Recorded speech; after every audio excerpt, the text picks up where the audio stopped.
Yep, there's the fish ready. Big one too. That didn't take long. That did not take long. Cruising bass. How do you catch cruisers? Cold water cruisers here. I finally warmed up late in the afternoon. The sun came out. Water's barely 50 degrees and I'm finding some cruising bass here. And I'm trying all kinds of things to catch them, and I finally found something they'll hit. Yeah. They won't hit anything else. If the wind's blowing, you can usually catch them on lipless crankbaits. Yeah. Alrighty. Let's see how well he's hooked here.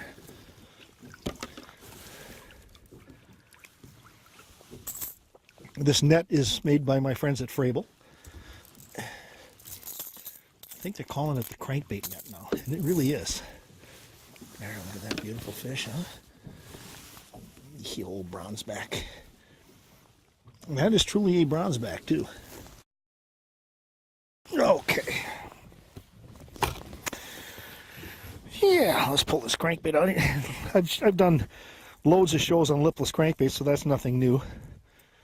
The only thing I can add to that, and this is what I'm doing here today, it's a little bit different. I've got cold water, a lot of 40-degree water, a little bit of barely cracking 50. Generally, when you have those situations and you get a day where the sun starts to finally crack late in the day, that'll always be your best time. An hour or two right at the peak of the solar peak, right at that 2, 3 o'clock in the afternoon, 4 o'clock, right before it starts to chill off. If you get some sun, you'll have your warmest water in a certain spot in the lake. That's why watching a water temperature gauge is so important this time of the year. And what I've got is these bass were probably out here deep scattered earlier, but now they're starting to ease in because of the warmer water. And they're just swimming up and down the contour here, and I'm just picking them off on crankbaits right now. We'll see maybe I can catch them on something else, but it's hard to, once you get fish going on something, that's where you stay for a while until you got it nailed down. I'm fishing, by the way, a crankbait rod. This is made by my friends at St. Croix. It's called the Crankster. It's a Mojo Bass 7.4 medium moderate action. 10-pound test fluorocarbon line and a lipless crankbait.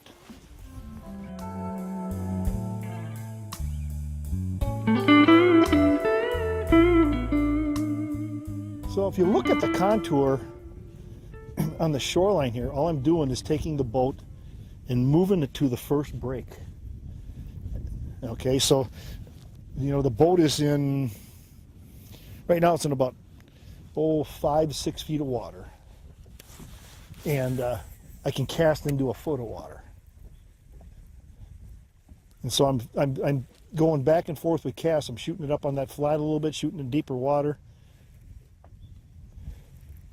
and throwing a lipless crankbait. Now you can come back on the spot with a jig or a spinner bait, or try something else on them and see if they'll hit it.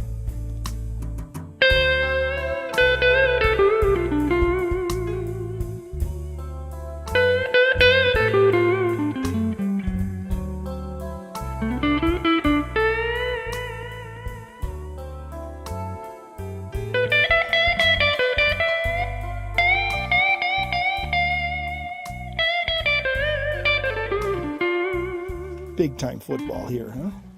Big time football. Okay, there we go. Wow. And believe it or not, the early part of this day was a tad uneventful. I mean, it was a tough bite all day, but when that sun came out,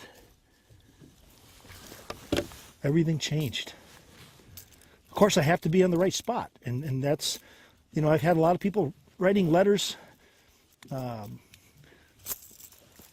to me, you know, saying, gee, I'm invested in this whole crankbait thing you're doing, Joe, and I'm not having a lot of success with it. You still got to be in the right spot. And you have to be patient. You just got to be patient.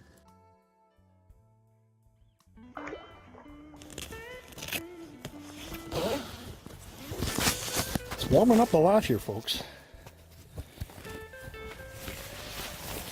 So much so that I'm going to take the jacket off here. All right.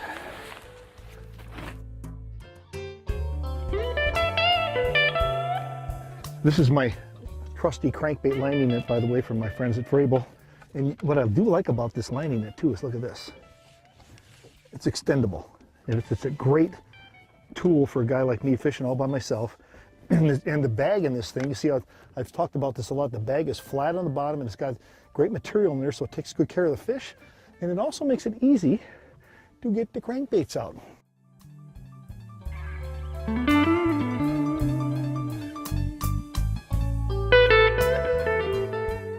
There's a big one. There we go, folks. It's Crankbaits 101 here today. I've got St. Croix Crankster rod. I've got my crankbait organizer stuff from Plano.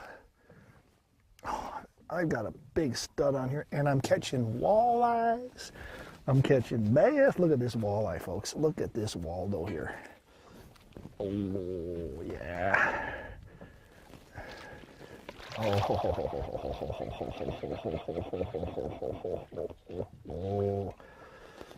Catching flats walleyes right in the middle of the day. Where is she? I can't find her.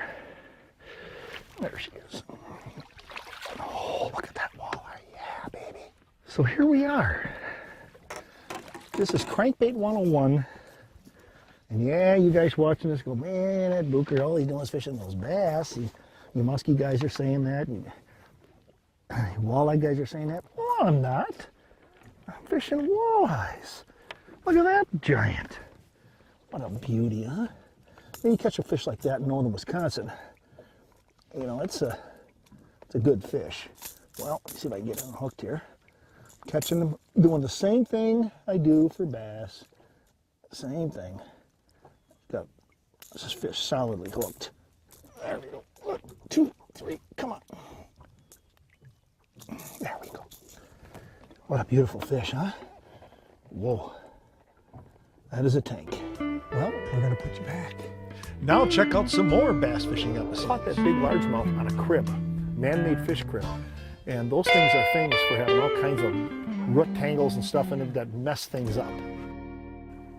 There we go, come on. In that net with you. So that's what we're fishing here today. We're crawling a spinnerbait.